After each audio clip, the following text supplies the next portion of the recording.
Hello, hi, my name is Valkyrie, and you give terrible gifts. I said it, someone has to. Your wife or husband isn't, your boyfriend or girlfriend isn't, your friends and family are not going to say that to your face. But everyone kind of knows when they receive a bad gift. Those are the gifts that make you squint your eyes, furrow your eyebrows a little bit, and make you awkwardly smile back to the gift giver with a barely audible thanks.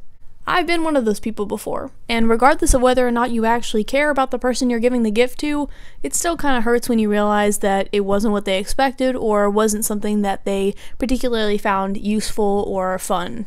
I've had far too many parties and events start off on a bit of an awkward foot just because I gave them a bad gift, and a couple years ago I decided that that was the end of it. Now I'll say it, I am a creative gift giver. I put a lot of time into each and every gift. Crafting it or designing it or putting a lot of effort into the actual gift that I get someone, even if it's not directly from my brain, and I wanted to share this gift with you.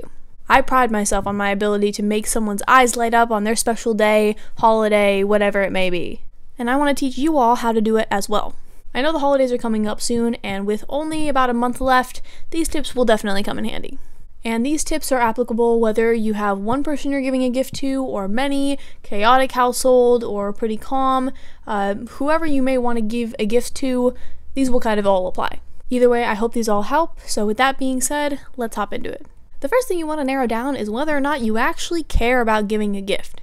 A lot of us get roped into this feeling of, oh, I'm going to this party or I'm going to this event, and maybe you don't know that person that well, but you want to get them something. Good gifts are totally worth it, but they take time. If you care about the person you're giving a gift to or want to seem like you do, follow these tips. But really analyze whether or not you actually care about giving a gift to someone and whether or not you want to put more time into it or not. Believe it or not, gift giving is a skill that gets better and progresses over time. So if you want to dedicate yourself to this craft every year, make it a dedicated effort. Okay, let's begin. The first real tip is that you want to start early. Now everyone says that you want to start early with gift giving, and we kind of rope it into our heads that that means buy everything early, stash it all, and just kind of hoard everything until the next season rolls around, and that's not what I mean. You know, I struggle with the whole getting people gifts way earlier and just keeping them for myself until then. I just struggle with that concept because I love giving people gifts and I want to give them gifts as soon as I get them, and so it's really hard. But when I say start early, I mean really planning and thinking about the gift that you want to give someone a couple months in advance, not actually buying it until maybe a month and a half out at least. Be real, you're not going to plan early. You're going to be rushing to get everyone's gift done and end up with a bunch of shitty little knickknacks from the 99-cent store that you spoofed up to have a $10 value. But let's think about it this way. Let's say my boyfriend's birthday is November 23rd. Love you, Sam. I want to start thinking about what I'm going to get him around late August, maybe early September, to around late October, and have everything either ordered or made by beginning of November. The real portion that matters here is the fact that you are thinking about things early, not just doing everything early. If you're trying to get everything done as quickly as possible, you're going to end up rushing a lot of shit that you don't want to. Think about it like this. When you pack for a vacation, you're going to pack a bunch of things the day before, and you're going to realize that you've missed things when you only give yourself one day to pack. But if you pack for a vacation 1 to 2 to 3 days before, throughout the days that leading up to the vacation, you're going to think, oh, I almost forgot this, and you're going to pack something else, and it's going to kind of make you better prepared for whatever trip you're going on. It's the same with gift giving. If you start thinking about it early and not actually doing it and planning, you're going to have a lot more time to draw out what you actually want to get them, maybe add gifts, take gifts away, whatever is most meaningful for you and that other person, you're going to have a lot more time to think about it. I'm going to be using my boyfriend Sam, like I mentioned earlier, as an example again. His birthday is literally tomorrow, so I'm gonna kind of be filming with the gifts and then giving them to him tomorrow, so thanks, babe. But I started thinking about his birthday around August and kind of got everything settled, maybe late October, probably when we got to Maine, which is mid-October. And then I had ordered everything, got everything situated until, about a week ago, I had everything finalized. I can tell you that from August to when I ordered everything and finalized it all, I was making changes constantly, and I was constantly thinking about things that I wanted to get and ways to spoof things up, and it just made the process a lot simpler when I got down to it and really got these gifts for him. The second thing that you want to do is that you want to make a list, but not just any list. You want to make a creative list that brings together all of your partner's favorite things and your favorite things and mash them together. And this could be a partner being a, parent, sibling, friend, boyfriend, girlfriend, wife, whatever. For example, let's say that your partner loves the TV show Adventure Time. There are a lot of shows like Adventure Time that have a multitude of ways that you can come up with creative things to give people. It's fandoms like that have a really wide range of characters and artifacts and fun little kind of teaser joke things. And all of those can be used to kind of spin off on a creative way.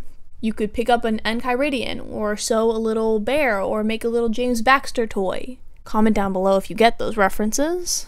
There are so many roads that you can go down with a show like this, and the more you have on that list, the more that you can kind of branch out like one of those tree diagrams and just find a bunch of different things, a bunch of different little things, cheap things that you can give to your partner. A lot of the time people will start with a lot of really crazy things like, oh, my partner probably likes this, maybe I'll get him a big version of this, and really the size doesn't matter, the price doesn't matter, it just matters if you can narrow down things on that list that you know they'll like. If you get it list, you check it twice, everything's nice, you know what I mean? The third thing I would recommend is definitely a personal preference, but I think it hits a lot harder, and that is to make at least one of your gifts for someone special, something that you actually make, like arts and crafts style. And I'm telling you right now, if you get an idea, something for your significant other or someone in your life that you want to give a gift to that you're not really confident about your arts and crafts abilities, do it anyways. And you may be thinking, oh yeah, Valkyrie, she's probably artistically gifted and she might be always crafty and, all of these excuses. But I'm telling you right now, it is not that hard to get good at. I say that and it's definitely not hard, but it isn't too easy. But the sooner that you start, and like I said with the other tips, the sooner you start thinking about it, it gives you more time to kind of tweak different things that you want to give people. The sooner you start, the sooner you'll get better at them. It also means a hell of a lot more. I didn't actually start to get good at my arts and crafts abilities until about 2.5 years ago, and it all really came down to one gift that let me know, oh wow, I've definitely improved a lot from makeshift cards and coupon books. I'll try to find the picture, but it was basically this little wooden box that I painted a rose on from The Godfather that had a music box in it that I composed to be The Godfather's music, the opening theme song, and I drilled a hole in the wooden box for the little I'm forgetting what it's called right now, the little lever kind of thing to spin. I had given it to my boyfriend at the time, and that was probably one of the most creative gifts I had given anyone at the time. Now, if you can't make something for your partner or just are really uncomfortable with the idea of it, I get it. It's a scary world to be in, especially when you're giving it to someone that you really care about and you don't want to fuck it up. So you can always opt for tip 4, which is kind of where I lied this year, which is get them something creative from someone else. Essentially, get someone else to make something unique for you. Etsy is an amazing source for creative gifts, and in fact, I got a lot of Psalms gifts this year on Etsy. Because we're living together now, it makes it pretty hard to find something and keep something in the works without him seeing it because we work in every part of the house. So I opted to get a lot of different creative gifts that I think he'll like from Etsy. I'd say it's relatively easy to get great creative gifts from people that run their own online businesses, especially from Etsy, where it kind of drives a lot of artsy, creative people to their audience. And people are creative even if you don't consider yourself creative. That's something that takes time. Think about it like this. The idea of getting someone something that they will really like because it's creative and out of the box is a creative idea. So don't be hard on yourself if you can't make something from scratch. They'll like it if you put time into thinking about it and making it a personalized gift. Here are the gift examples that I got for my boyfriend. Alright, so the first thing that I got him was this, which I don't think you'll be able to see it really that clearly, but it's basically, I bought him, there's this website called Established Titles that basically makes it so that you can buy 5 square feet in Scotland for someone, and that technically makes them a lord. So that's a cool little thing that Psalm is now a lord. Also, if I'm talking quieter, it's because Psalm is in the house, so I'm just making sure that he's not hearing. And I got him this mug, which is Genko Pure Olive Oil, and that's basically the company that Don Corleone runs in The Godfather, and it's just like a kind of a cool little mug.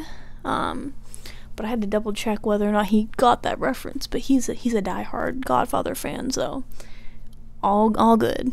Then I got him Card Wars from Adventure Time. I haven't played this game, but we just finished watching every single episode, actually today, of Adventure Time that has ever been released.